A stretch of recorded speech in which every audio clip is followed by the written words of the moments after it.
We got the Mavericks, we got the Timberwolves in the Western Conference Finals. The third seed and the fifth seed, by the way. Luka Doncic versus Anthony Edwards.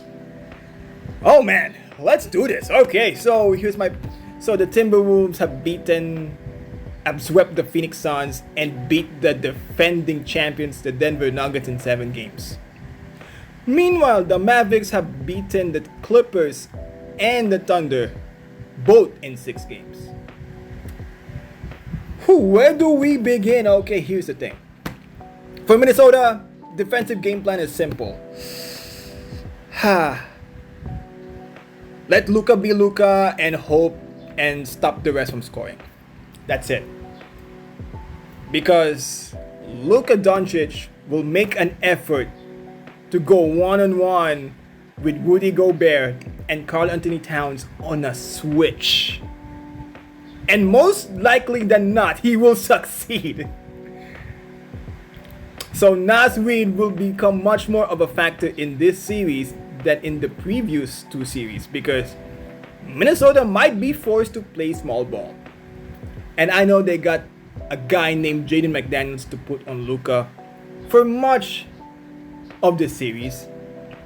But Luka Doncic is good at drawing fouls though, so Jaden McDaniels might be in foul trouble. And Anthony Edwards volunteered to guard Kyrie Irving. Good luck with that. As for the defensive matchups, I mean, Gobert and Lively, Towns and PJ. Like I said, Jaden on Luka, Edwards on Kyrie, and then Conley on DJJ. For the Mavericks though, same thing. Lively on Gobert, PJ on Towns for the most of it. They're probably going to put Luka on Jaden McDaniels. They're going to put DJJ on Anthony Edwards, and Kyrie and Conley are going to guard each other.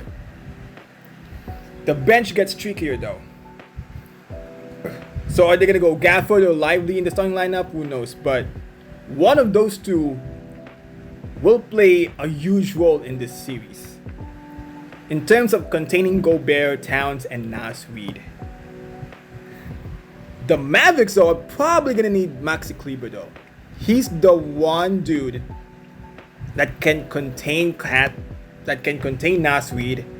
While on offense, he could be your stretch 5 that can shoot the 3 on a consistent level. Anthony Edwards must have a series as well against the Mavericks. And for the Mavs, outside of Luka and Kyrie, we know those two are going to show up. But PJ Washington, Derrick Jones Jr. must find the shooting again in this series though, the same way they found in OKC series. But that bench though, I really like the Timberwolves bench. Of course, I've been a broken record about Naz Reid, but they kill Alexander Walker, Kyle Anderson. Those guys are good. And then for the Mavs, one of either Lively or Gafford, and then Josh Green, and then either Tim Hardaway Jr. or Jaden Hardy. The Mavs will probably lose game 1 for sure. But who do I have winning this series? Honestly, it's a toss-up. But I'll pick the team with the best player in the series to win this one. And that's the Dallas Mavericks. So yes, Mavericks in 6 on this one. How are they gonna beat the Timberwolves? Well, like I said, Luka is probably gonna have a field day with Gobert and Towns switching on him, especially in those pick and rolls. Timberwolves better not switch those but most likely they're gonna switch those, and Luka's gonna have a field day dancing on those bigs, which forces the Timberwolves to play small which plays into the hands of the Dallas Mavericks because they prefer to play small. And that's how I think the Mavericks will win the series. And of course, it's also because PJ Washington, Derrick Jones Jr., and Kyrie Irving, two of those three will have a series as well. I think the big men of Dallas are well equipped to neutralize the big men of the Minnesota Timberwolves. But of course, logical sense, go pick the Timberwolves. I'm just using my heart and mind on this one. Just saying. See ya.